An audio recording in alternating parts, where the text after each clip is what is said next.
A porcelain teacup clattered to the floor, shattering the quiet morning and the fragile veneer of a perfect life. In that split second, the entire world of millionaire entrepreneur Jonathan Harrington imploded. Whispers of betrayal and deceit rippled through the opulent halls of his mansion as the pregnant wife he adored lay trembling from a dangerous dose of poison.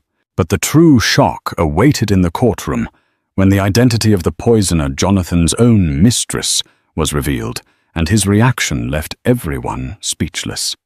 Sit tight. This is the story of forbidden passion, devastating secrets, and the ultimate fight for redemption. From the moment Jonathan Harrington stepped onto the stage at a New York tech convention 10 years ago, the world took notice. He wasn't just another startup founder in a well-fitted suit. He was a visionary, a charmer, someone who could convince a boardroom full of venture capitalists that his idea would revolutionize global communication. The day he unveiled his platform, Synterra, was the beginning of a meteoric rise to fortune.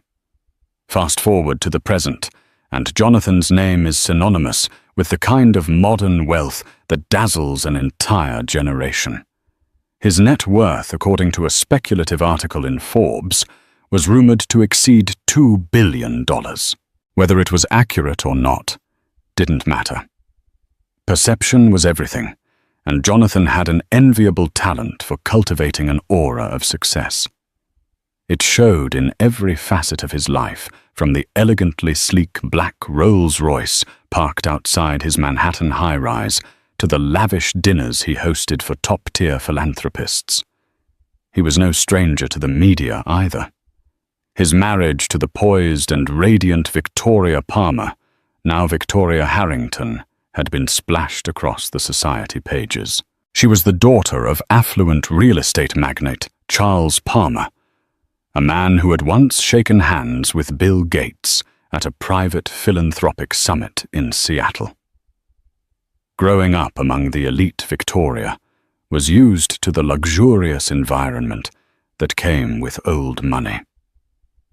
But the synergy of her background and Jonathan's new tech wealth created an unstoppable power couple in the eyes of the press.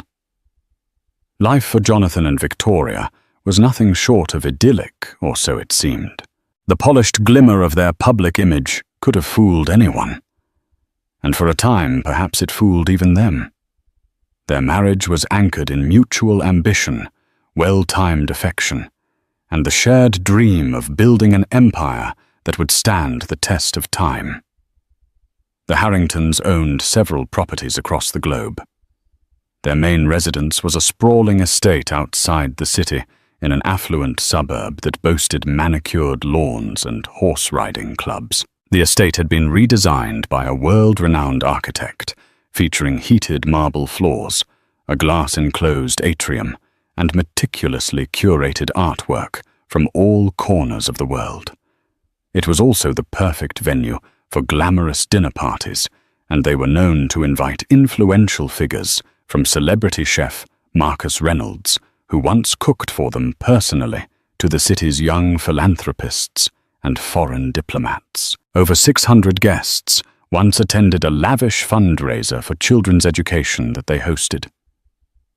Photographs of Jonathan and Victoria smiling graciously with the tall windows of their mansion shimmering behind them decorated pages of Vogue and Town and Country.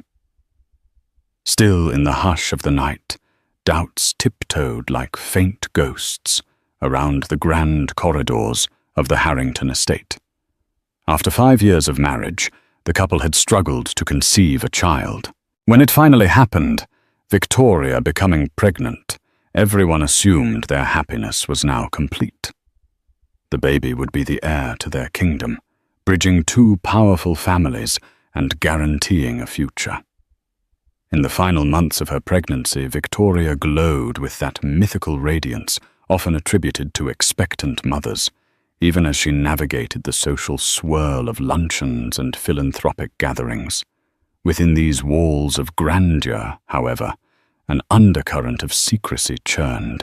Jonathan's frequent work trips often extended to nights in luxury hotels, and rumors quietly circulated among the staff about a mysterious woman seen in whispered phone calls.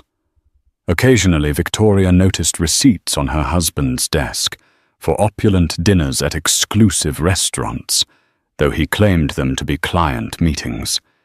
She wanted to believe him. She wanted to trust that the man she had married, a charismatic dreamer, was merely pouring his energy into his blossoming empire. But illusions have a tendency to crack. A faint sense of unease nestled in Victoria's heart, especially as she felt the life growing inside her. She started noticing the unspoken tension whenever Jonathan's phone lit up with a text message. She felt an odd vibe when he'd return from business dinners just a little too late, with a forced smile that never quite reached his eyes. Yet the Harrington facade stood strong. In the eyes of the world, Jonathan and Victoria were the epitome of a perfect power couple. No one suspected that a storm was about to descend, one so devastating it would shatter every notion of stability they had meticulously built. In a crowded coffee shop near the Sintera headquarters, Sasha Moretti was used to turning heads. She dressed elegantly, in a style that merged designer sophistication with an undercurrent of daring. Men often stared and some women glared, but Sasha had grown comfortable with the attention. At 28, she was a rising star in software marketing, having joined Sintera's marketing department fresh out of business school. Sharp-minded, with a confidence that radiated in every presentation she gave, Sasha soon caught the eye of none other than Jonathan Harrington. It began innocently enough, late-night brainstorming sessions, a shared passion for brand building, and an eagerness to push boundaries. Jonathan was taken in by her brilliance. Sasha was enthralled by the aura of power that enveloped him. Compliments turned into private dinners. Private dinners turned into stolen kisses in the back seat of a chauffeured car.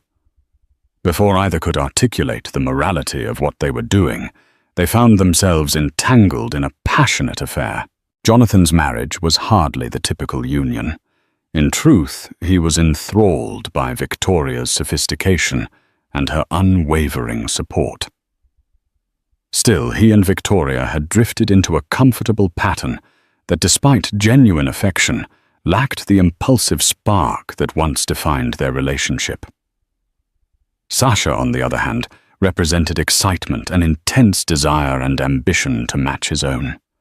She challenged him. She ignited the fire he feared was dying within him. Their clandestine relationship only intensified over time. Every moment they spent together was a testament to their inability to resist each other. But complications were inevitable. Sasha had begun to question the endgame. "You're going to leave her one day, aren't you?" she'd murmur as she pressed her head against Jonathan's chest in a candle-lit suite at the Ritz-Carlton. Jonathan would sigh, neither fully affirming nor denying her plea.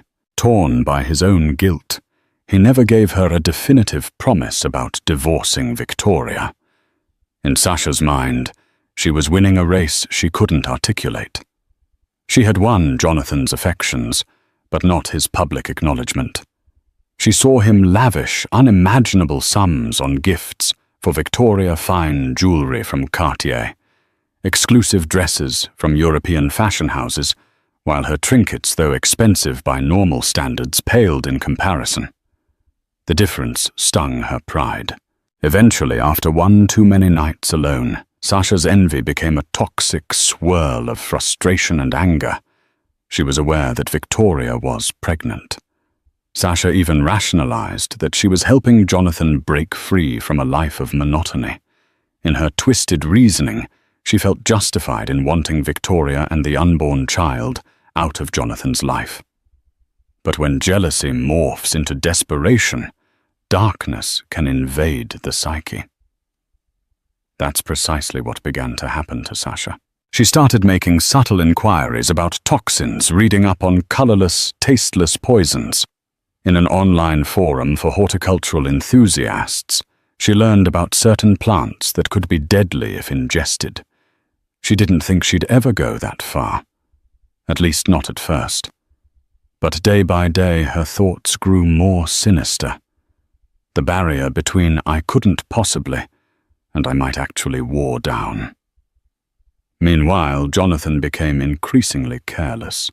Perhaps it was arrogance, a belief that he was too powerful to face consequences. Or maybe the glimmer in Sasha's eyes blinded him to reality. He promised her trips to Europe and Asia once everything settled down.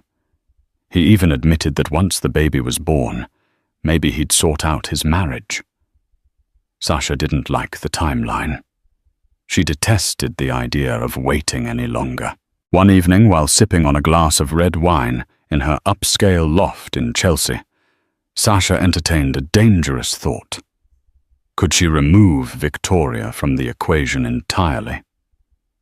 Poison seemed too straightforward, but it also felt like the most direct route to achieving her dream. She envisioned a scenario in which Victoria's health declined mysteriously. Jonathan, grief-stricken, would then cling to Sasha. A twisted fantasy, yes, but it provided a sense of perverse comfort to a woman, losing her grip on reality. She began stashing small vials of suspicious substances in her vanity drawer. The tension in her mind escalated as she researched more potent toxins online. With every plan she concocted, a flicker of rational thought would resurface, telling her to abandon such madness. But obsession, once ignited, can seldom be extinguished by logic alone. And so the mistress slowly prepared for the unthinkable act that would shake the Harrington Empire at its core. It all came to a head one unseasonably warm afternoon in late February. A few days prior, Sasha had discovered that Victoria would be alone at the Harrington estate, while Jonathan attended a weekend conference in Los Angeles. Rumor had it that Victoria's condition kept her from flying comfortably in her final trimester. Sasha listened closely to staff chatter, gleaning every detail about the estate's daily routine. She learned that Victoria often spent late afternoons in the conservatory, sipping her favorite herbal teas, a ritual to calm her nerves. Sasha viewed this as her perfect window of opportunity. That Saturday morning, she disguised herself as a courier using a cap and oversized jacket embroidered with a reputable delivery company's logo. She carried a small, inconspicuous box as her guise for access past the estate's security gate. It worked. The guard barely looked up before waving her in, too preoccupied with a personal phone call. Once inside, Sasha deftly found her way to the conservatory, a stunning glass-encased room brimming with exotic plants and Victorian-style wicker furniture. Filtered sunlight illuminated the shimmering leaves, and the fragrance of jasmine filled the air. Sasha heard footsteps approaching, soft, slow steps. Victoria appeared, belly gently prominent beneath a flowing white dress, her hand supporting her lower back. She looked radiant, albeit slightly weary from the pregnancy. Victoria appeared momentarily taken aback to see a stranger in the conservatory. "Yes?" she asked politely, her voice tinged with curiosity. Sasha felt a jolt of adrenaline surge through her veins. She forced a smile. "Delivery for Mrs. Harrington," she said, her accent slightly masked. "I'm supposed to place this box here in the conservatory for you. Special instructions, they said." Victoria eyed the box skeptically. Yet in typical gracious form, she nodded and pointed to a small coffee table. "Oh, perhaps it's from one of Jonathan's overseas associates," she mused. "Just leave it there." Sasha set the box down, her heart pounding so loudly she feared Victoria might hear. Concealed in her jacket pocket was a small glass vial filled with a concoction she had meticulously prepared. Her plan was dangerously simple: slip the poison into Victoria's teacup when no one was looking. A stroke of luck, though not for Victoria, came in the form of a phone call. The estate's landline rang, and Victoria excused herself, stepping into an adjacent corridor to answer it. Sasha seized the moment. In 3 quick strides, she found the teapot resting on a portable tray near a row of potted orchids. With trembling hands, she poured the toxin into the teapot and gently swirled it. It dissolved without trace. Heart in her throat, Sasha retreated to a corner, pretending to examine an exotic orchid. Victoria returned moments later, apologizing with a warm smile. That was the hospital calling to confirm my next appointment. She exhaled slowly and sat in her wicker chair, picking up the pot of tea. Sasha felt a twisted thrill run through her. She was about to witness her rival sip poison. Just then an unexpected interruption occurred. The housekeeper, Ms. Dolores Hernandez, a long-time employee of the Harrington family, walked into the conservatory carrying a basket of laundry. She recognized a discrepancy immediately. "Excuse me," Ms. Hernandez said, her voice tinged with suspicion as she eyed Sasha. "I didn't realize we had a delivery scheduled today." Sasha felt her pulse spike. She fumbled for words, carefully avoiding Ms. Hernandez's gaze. "Oh, just a special item from abroad. I was told to bring it directly to Mrs. Harrington," Sasha murmured.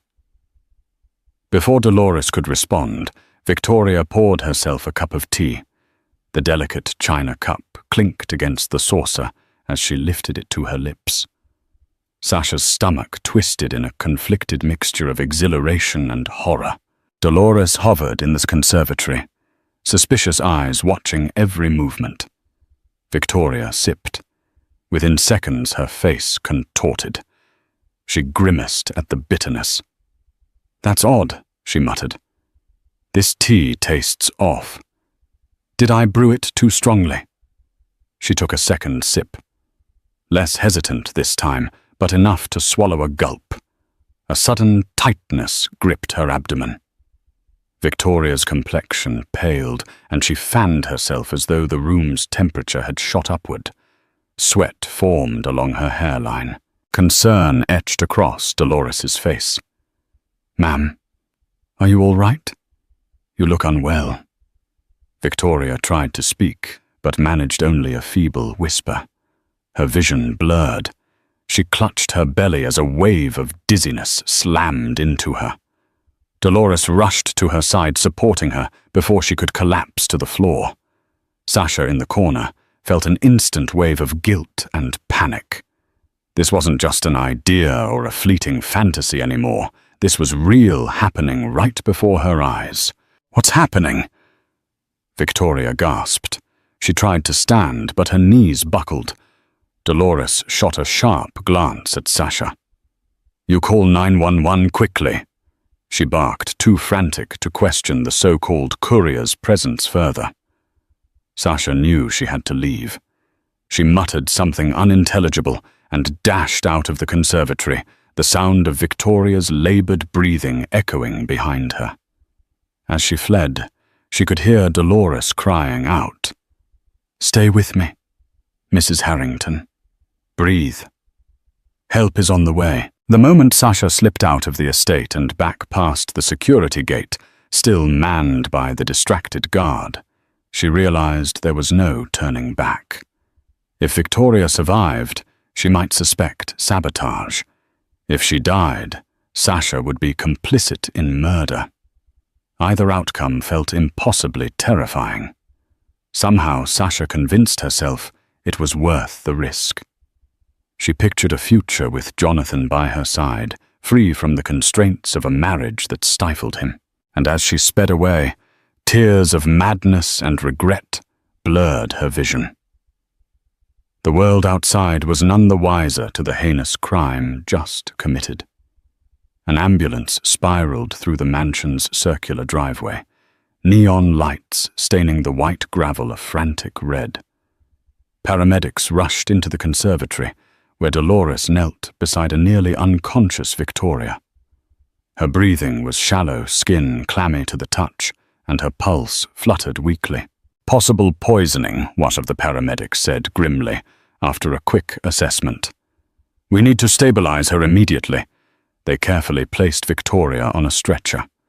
Outside the estate, staff exchanged worried glances and hushed prayers. Dolores was visibly shaken as she briefed the head of security, Mark Roberts, about the suspicious courier. I'd never seen her before, she explained, tears lining her eyes.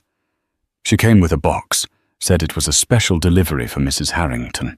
Something about her felt off. Mark's expression darkened. He alerted the estate manager, who immediately called Jonathan in Los Angeles. He was in the middle of a round-table discussion with prominent tech investors when he saw the repeated calls from home. He excused himself, stepping into a corridor, to learn that his pregnant wife was being rushed to the hospital in critical condition. Within hours, Jonathan was on a private jet bound for New York. Panic churned in his chest. All the success, all the money, all the future deals. None of it mattered if Victoria and their unborn child were in danger. Thoughts of Sasha flickered through his mind, but he quickly dismissed them in a swirl of guilt. He needed to be by Victoria's side, no matter what. By the time Jonathan arrived at the hospital, it was nearing midnight. A somber hush enveloped the corridors. He found Dolores in the waiting area, clutching a styrofoam cup of lukewarm coffee. Malta. Harrington, she said, standing abruptly. Her usually calm demeanor was marred by obvious distress. They're running tests. They suspect some kind of toxin in her system, but they're not sure which one yet. Jonathan's eyes glistened with fear as he gazed toward the intensive care unit. How is she? The baby. Dolores trembled. They said she stabilized a bit, but it's touch and go. The doctors are working around the clock, as though summoned Dr. Samuel Harris, one of the hospital's leading obstetricians, stepped forward. He recognized Jonathan immediately. Everyone knew who Jonathan Harrington was, thanks to countless media features. Mr. Harrington? Dr. Harris spoke softly. We've managed to stabilize your wife for now, but the baby is at risk. The substance introduced into her system appears to cause severe distress and can induce labor prematurely. She's only in her 8th month. We're doing everything we can. Jonathan's heart felt like it was being crushed. But who would do something like this? It was the question no one could answer yet. In the hush of the hospital corridor, Jonathan clenched his jaw. Suspicion swirling. He recalled Sasha's emotional plea from weeks earlier, her frustration about the baby. She had never come out and threatened Victoria. But Jonathan had detected bitterness in her tone. A swirl of dread overtook him. Could Sasha be involved in this? He brushed the thought aside momentarily to deal with the immediate crisis. Over the next 2 days, doctors worked tirelessly to flush the toxins from Victoria's body. They administered medications to delay premature labor and carefully monitored the baby's vitals. Miraculously, Victoria began to recover enough to open her eyes. When she finally regained coherent consciousness, she blinked at Jonathan, tears leaking from the corners of her eyes.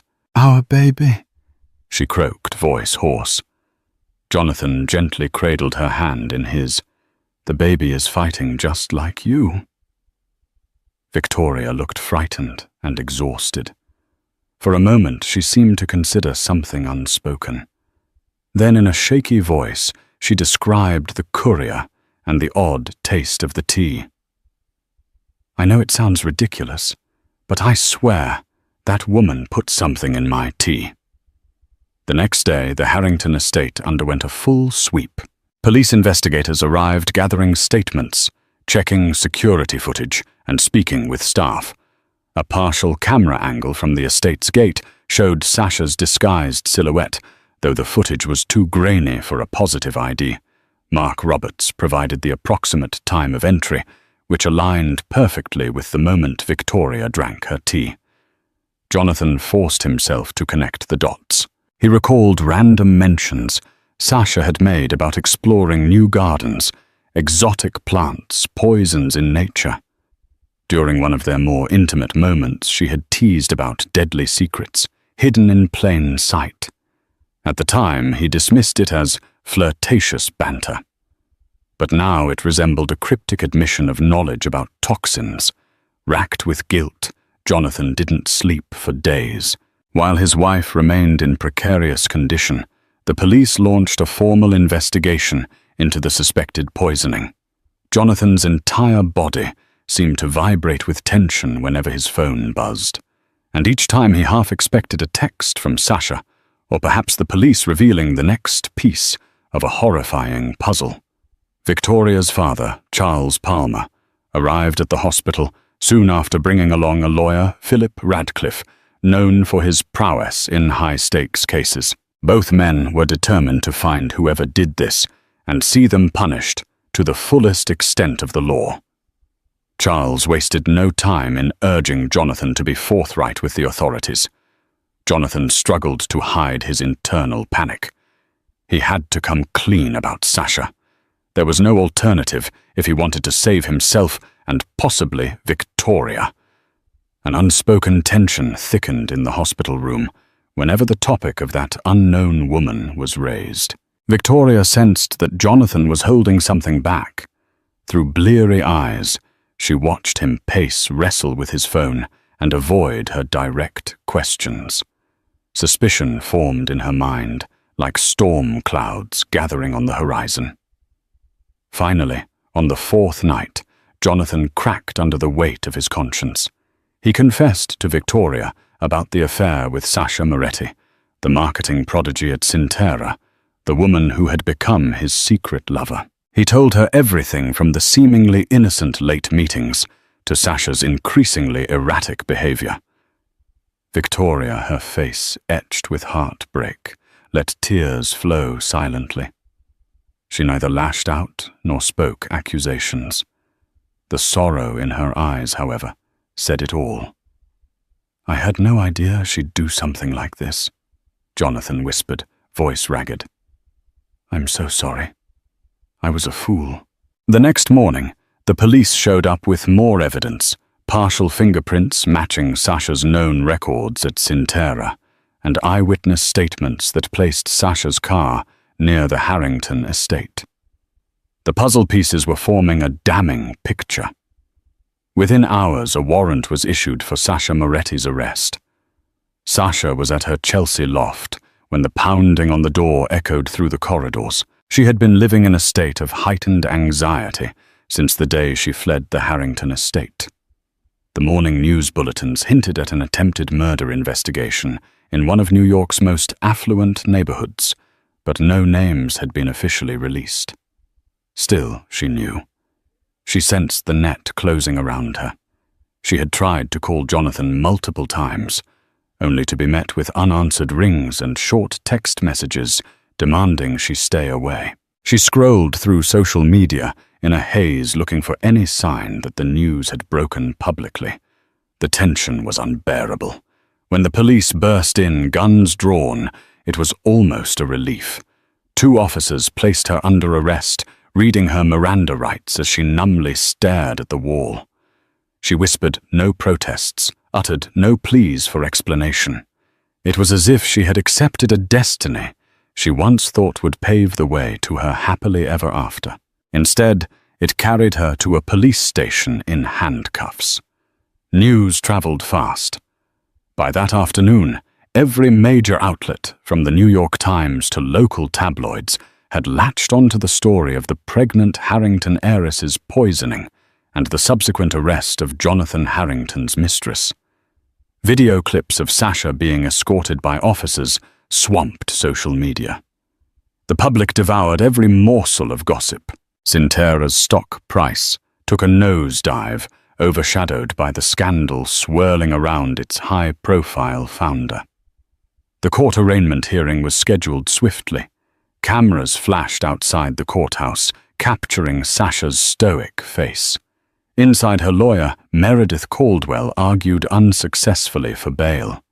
The presiding judge, Judge Caroline White, cited the gravity of the crime, potential flight risk, and the severe condition of the victim as reasons to keep Sasha in custody. From her hospital bed, Victoria watched the media coverage in stunned silence. She felt an odd combination of vindication and utter devastation. On one hand, the woman who had nearly killed her and her unborn child was behind bars. On the other, the betrayal by Jonathan cut deep. She still loved him, but the bedrock of trust between them had been irreparably cracked.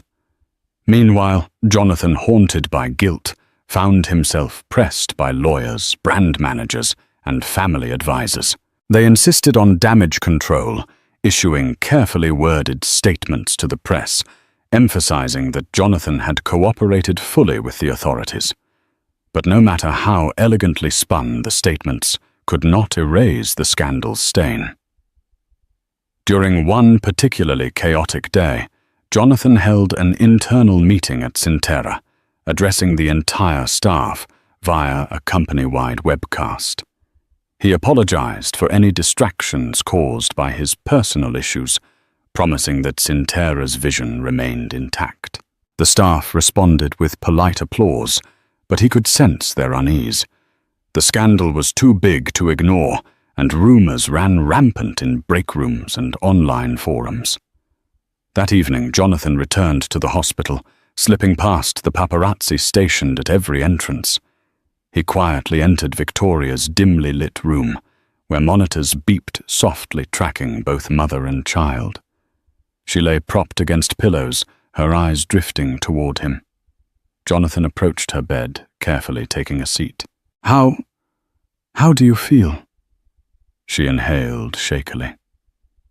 "The doctors say the baby and I are recovering. I'll live, but I can't forget what she did." Her voice caught. "Or that you brought her into our lives." He bowed his head, remorse bending his posture. "I know. I'm so sorry." She closed her eyes for a moment, taking a deep breath. "What happens now, Jonathan?" "That's up to you," he replied softly. "But know that I will do everything in my power to protect you and the baby, and fix whatever can be fixed." Victoria didn't respond. Her silence was more punishing than words could ever be. And Jonathan knew no matter how fiercely he tried to make amends, some wounds do not heal overnight, if at all. Even as Victoria's condition improved, the swirl of public attention intensified. Legal analysts crowded primetime talk shows dissecting every detail of the case. A once private life was now laid bare under a microscope.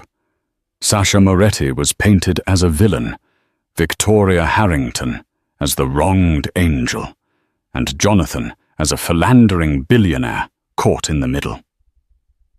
But the real storm was yet to rage.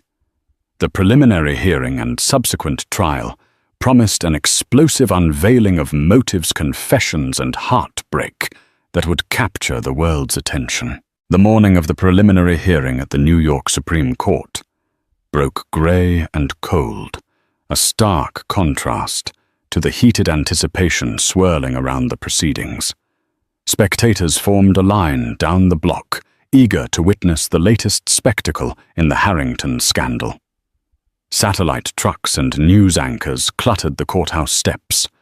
The story had ballooned beyond mere gossip. It was a cultural obsession, shining a light on the underbelly of wealth, power, and envy. Sasha was led into the courtroom in handcuffs, wearing a charcoal grey business suit. Her once vibrant eyes appeared clouded with fear and defiance. Seated in the front row was Jonathan, flanked by attorneys.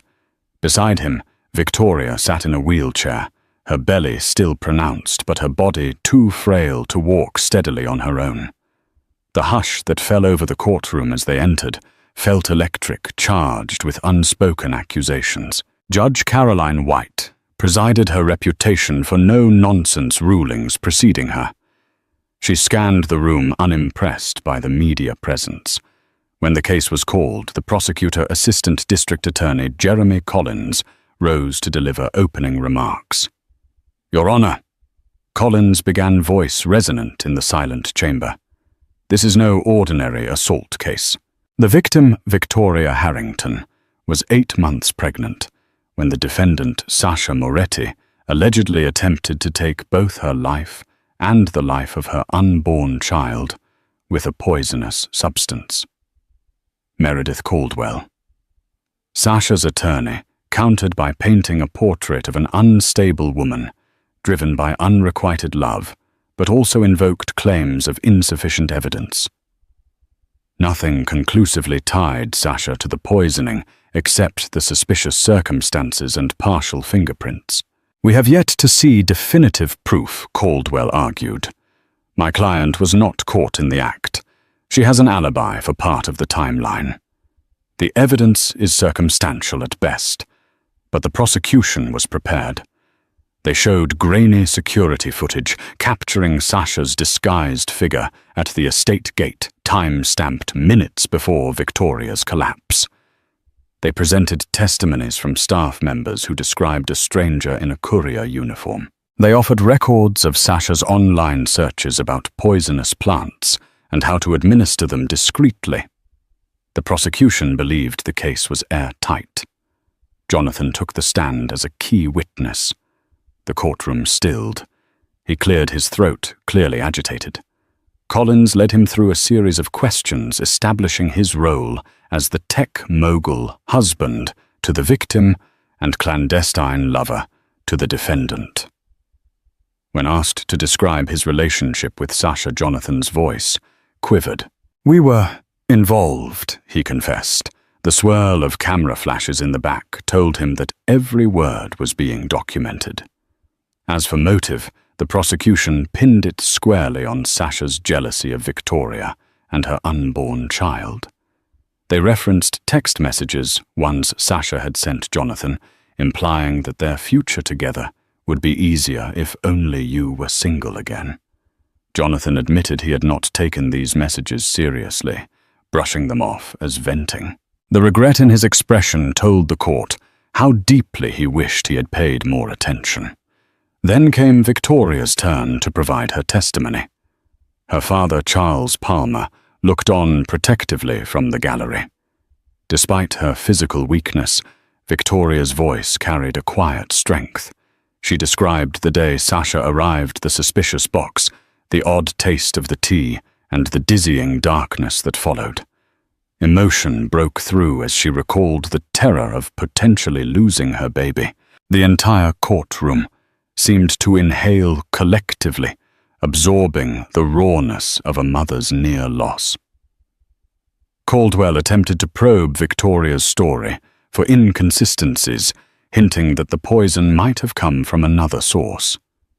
"Isn't it true that the Harrington estate also keeps various chemicals for gardening purposes?" Caldwell asked. "Could those not have contaminated your tea?" Victoria's eyes glistened. "The staff follows strict safety protocols. I trust my staff. They've been with our family for years. They would never do such a thing." At times, Sasha glowered at Victoria, her composure fraying when the narrative of her guilt solidified. She scribbled notes rapidly, occasionally whispering fervent instructions to her attorney. Jonathan felt torn eyes cast downward, struggling with the reality that his own testimony was burying the woman he once shared a bed with. Outside the courthouse, reporters clamored for statements. A statement from Jonathan's publicist insisted that he was cooperating fully with the authorities and prioritizing his family's well-being. Public opinion was largely sympathetic to Victoria, though many were enthralled by the lurid details of Jonathan's infidelity. Sasha quickly became a reviled figure, though a few social media comments painted her as a scapegoat, suggesting the power of the Harrington family could have orchestrated her downfall. But the evidence was damning. The preliminary hearing concluded with the judge deciding that the case had sufficient weight to proceed to a full trial. There would be more witnesses, forensic experts, and likely deeper dives into Sasha's and Jonathan's digital footprints. Jonathan, exhausted and despondent, looked at Victoria's pale face and recognized that no matter the trial's outcome, life as they once knew it was shattered forever. The trial gripped the nation, its courtroom scenes broadcast in news recaps and splashed across the front pages. And just as the drama reached its apex, Victoria, now a mother to a prematurely born yet thriving baby girl named Grace, made her return delicate, determined, and flanked by security and support. She sat in a wheelchair, her composure resolute, holding Grace in her arms with a tenderness that magnified her quiet strength. Jonathan stood beside her, visibly shaken, but ever present. Every move he made in court was closely analyzed, especially now with his betrayal public knowledge. But none of it compared to the tension that simmered when Sasha Moretti was led into the courtroom in handcuffs, her expression a volatile mix of desperation and icy control. Sasha wore a conservative grey suit, but the fire in her eyes betrayed her calm exterior. The media dubbed her the poisoned mistress, and her defense team clung to one last lifeline, the claim of diminished capacity. Her attorney, Meredith Caldwell, argued passionately that Sasha had been emotionally manipulated and abandoned her mental health, compromised by the emotional whiplash inflicted by Jonathan Harrington. She was promised a future, Caldwell said during her closing remarks. A life together. She was not simply a mistress. She believed she was the woman he would choose. When that dream was dashed and the other woman's pregnancy sealed her fate, my client unraveled. But Assistant District Attorney Jeremy Collins was unrelenting. He paced slowly before the jury during his final argument, letting the gravity of his words settle with each measured step. Ladies and gentlemen, what you have seen is not a woman pushed to the brink by heartbreak. What you've seen is a woman who planned, calculated, and executed an attempt to eliminate another human being and an unborn child because she saw them as obstacles. This was not desperation. This was murder disguised as romance. The digital trail didn't lie online purchases of plant-based poisons. Search history, full of how to mask bitterness in tea, and even screenshots of text messages to a friend that read, "If she's out of the picture, he'll finally be mine." As the jury was sent into deliberation, Victoria and Jonathan remained silent, tucked into a quiet alcove just outside the courtroom. Jonathan reached out, placing a hand on her shoulder, a silent plea. She didn't pull away, but her expression was unreadable. She was enduring, surviving day by day. After hours of tense waiting, the jury returned. A single piece of paper held the weight of a family's trauma and a nation's scrutiny. Sasha stood as the verdict was read. Guilty on all counts, including attempted murder. A collective gasp rippled through the gallery. Sasha's knees wobbled, her face drained of all color. She trembled, clutching the table in front of her for support. Tears spilled down her cheeks. Mascara smudging as she turned to Jonathan, eyes wild, pleading broken. But he did not meet her gaze. His head was bowed, his expression one of silent devastation. Victoria held Grace tighter. Judge Caroline White's voice was crisp, unwavering. "Sasha Moretti, You are hereby sentenced to 25 years to life in a federal correctional facility with the possibility of parole after 20 years. The gavel struck like a thunderclap. Sasha sobbed openly, now no longer able to maintain the icy composure that had carried her through the trial. The courtroom buzzed with whispers, reporters rapidly typing or whispering into their microphones as camera lenses clicked like a chorus of crickets in the heat of summer. Everyone assumed that was the final dramatic beat of the saga. Then Jonathan stood. He walked slowly to the front, surprising even his own attorney. The judge raised a brow. "Miss Harrington, Your Honor." Jonathan said, his voice barely steady. "If I may, I'd like to make a statement." Cameras turned. People leaned forward. The judge nodded cautiously. Jonathan turned to face Sasha. "I won't drag this out. I know I don't deserve anyone's sympathy, not hers, not Victoria's, not the public's. I created this mess. I led someone on, lied to the woman I vowed to love, and opened a door to chaos. I told myself I was in control when I wasn't. And that arrogance, my arrogance, almost cost the lives of 2 people. The courtroom was completely silent. Even Sasha stilled. Jonathan's voice cracked. "Sasha, I don't forgive you. I can't. You tried to murder the mother of my child. You almost killed my daughter. But I also can't deny that I helped shape the storm that destroyed you. I don't say this to lessen your guilt. I say this because I carry my own." Victoria looked on expression unreadable, but her eyes glistened. "I will spend the rest of my life trying to make things right. Not for you," Jonathan added, locking eyes with Sasha for the first time, but for Victoria and Grace. "I'm not here to cleanse myself.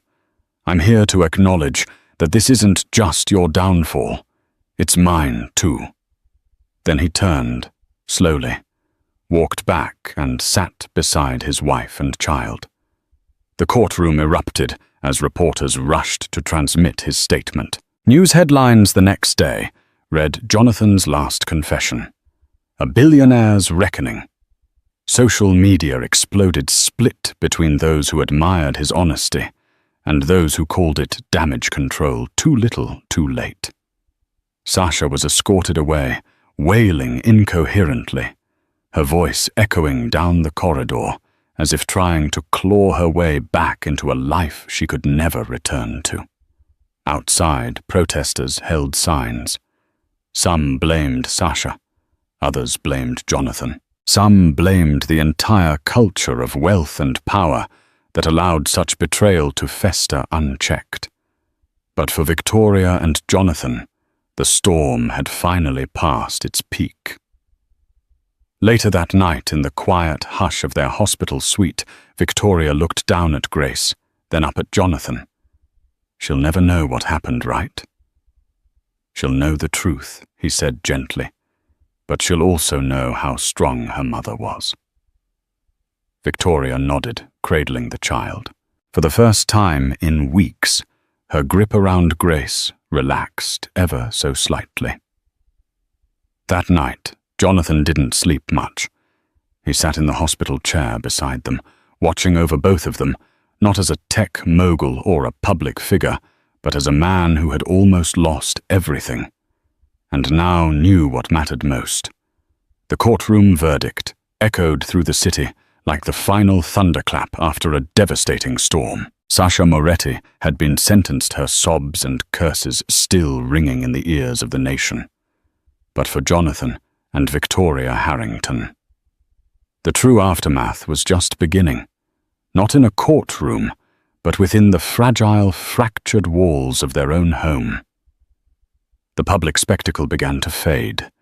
Tabloid headlines slowly gave way to fresher scandals, and the news cycle, ever hungry, latched onto another celebrity divorce, another political controversy. But inside the Harrington estate, the echoes lingered each hallway, a haunting reminder of betrayal. Each room steeped in memories, tainted by suspicion and grief. Victoria spent several more days in the hospital after Sasha's sentencing. Grace, born a month early, remained under close watch in the neonatal unit. Though small, she was strong. Nurses marveled at her tiny fists always curled with surprising strength. "She's a fighter," one of them said to Victoria during a midnight feeding, "just like her mum." That small sentence touched Victoria more deeply than the nurse could have known. Jonathan visited every day, always quiet, always bearing some small gesture, a favorite snack, a blanket, a paperback novel. But Victoria remained guarded. She allowed his presence, but not his intimacy. Every time he reached for her hand, she gave him just enough to stay hopeful, but not enough to believe they were healed. When mother and daughter were finally discharged, returning to the Harrington estate felt like stepping onto a crime scene. The sprawling mansion had once symbolized power, elegance, and prestige. Now its every corner seemed to whisper, "This is where it almost ended." The conservatory where Victoria had been poisoned was the most haunting. The scent of jasmine still clung to the air, deceptively beautiful. The same wicker furniture remained polished, but unredeemed. Jonathan suggested tearing it down. "We'll build something new. A nursery wing, a library, anything you want." Victoria paused at the glass doorway, baby Grace asleep against her shoulder. "No," she said softly. "This happened here. And if I tear it down, it wins. I need to face it, every day, until it loses power over me." Jonathan admired her strength, even as it kept him at a distance. She wasn't trying to erase the past. She was determined to rise above it. They resumed life, but everything was different. Victoria poured herself into motherhood. Her entire world became centered around Grace, her feeding schedule, her growth milestones, her giggles that filled the echoing halls of a house that had once been too silent. There were days Victoria wouldn't stop watching her daughter sleep, fingers barely touching the soft down of her hair, as if assuring herself that she was real and safe. Jonathan, meanwhile, faced the fallout professionally. Sintera's board had stood by him during the trial, but their patience was not infinite. Investors demanded reassurances. Shareholders demanded direction. The company's image had taken a bruising, and Jonathan's once golden reputation now carried a tarnish. He issued public apologies, sat for difficult interviews, and announced a donation campaign to support maternal health research and mental wellness. A calculated move, yes, but also a sincere one. His guilt had turned into a kind of mission. Make this mean something. More significantly, he began therapy. At first, reluctantly, but he quickly realized he needed help processing the emotional wreckage he had caused. His therapist, a sharp yet empathetic woman named Dr. Lena Rourke, pulled no punches. "Why did you cheat?" she asked on the third session. He had no good answer. "I wanted something more, something exciting. And now I'd give anything to go back and just be bored." Dr. Rourke raised an eyebrow. "Sounds like you're finally learning the difference between desire and value." He met with her twice a week, and slowly, through the vulnerable work of confronting his own selfishness, Jonathan began to change, not just for Victoria's sake, but for his own, for Grace. At home, progress came in ripples. Victoria agreed to attend marriage counseling. Their sessions were cautious, layered with long silences and unresolved resentment. Victoria's pain still hovered between them, like a third presence in the room. "I don't know if I'll ever trust you again," she said, once her voice trembling. "You held my hand in bed while building a life with someone else." "I know," Jonathan replied. "And I'm not asking for blind trust. I'm asking for time and truth." So that became their foundation, time and truth. Together they took small steps, evening walks with Grace in a stroller, Sunday brunches where they dared laugh at Grace's messy attempts to eat scrambled eggs. One afternoon, Victoria allowed Jonathan to hold her hand again, just for a moment. Still, the past clawed back at them. Letters from Sasha arrived periodically, written from prison in rambling, unpredictable tones, some begging for forgiveness, others full of venom. Jonathan never opened them. He stored them in a desk drawer, locked. He didn't need to read her words. He was living their consequences. Charles Palmer. Victoria's father remained skeptical of Jonathan's redemption. At first, he avoided his son-in-law entirely. But over time, observing Jonathan's transformation and the bond growing between father and daughter, he began to thaw. He even partnered with Jonathan on a charitable initiative, a foundation for women who had survived domestic abuse and emotional manipulation.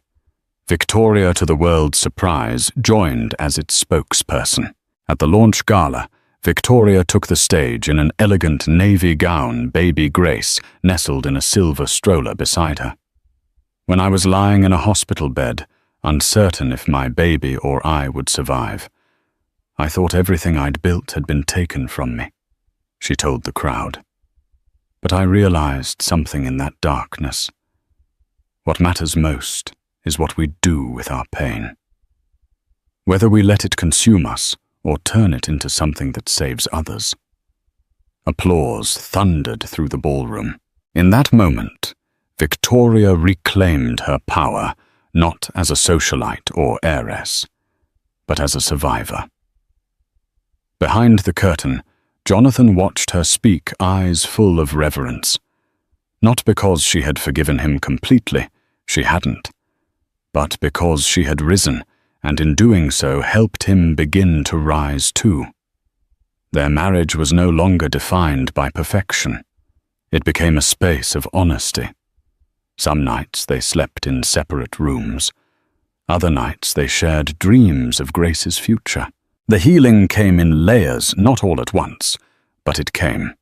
The media occasionally stirred rumors that Jonathan was writing a memoir, that Victoria was considering a return to her interior design career, that Grace would one day inherit not just wealth, but a legacy forged through fire. Whether any of it was true didn't matter. The real story unfolded in private moments. Grace's first steps across a sunlit hallway, a quiet dinner, where no one brought up the trial, a family photo taken without staging or polish. One afternoon, as the sun dipped behind the conservatory glass, Victoria walked in alone. The room had been untouched since the poisoning, but now it was filled with Grace's toys and a rocking chair. She sat holding her daughter, watching her tiny hand grasp a plush giraffe. Jonathan walked in quietly. "She loves this room," he said. "I didn't think I could ever come back here," Victoria whispered. "But she makes me brave." He didn't speak. He just sat beside her, not touching, but near. "Do you think we'll be okay?" she asked after a long pause. He looked at her, Celie looked. "I think we already are. Not perfect, but okay." And for the first time in a long time, she smiled. Not just for Grace or for the cameras or the world, but for herself. Despite the twists and turns, the chilling attempt on Victoria's life, the explosive courtroom revelations and the mistress's shocking conviction, the Harringtons persevered. They discovered that second chances come at a steep cost, and healing only emerges through honesty, resolve, and heartfelt remorse. Today, Jonathan remains devoted to rebuilding the trust he once shattered, while Victoria finds new purpose championing causes that support vulnerable women and mothers. Little Grace, born amidst chaos, grows in an environment that resonates with hard-won serenity. Now, dear viewers, if this tale of passion, betrayal, and redemption gripped your heart, we invite you to join us on this storytelling journey. Don't forget to like this video, share it with friends who appreciate a riveting real-life drama, and subscribe to our channel for more powerful stories that reveal the hidden truths of human nature. Together, let's continue exploring tales that remind us of life's fragile yet enduring grace.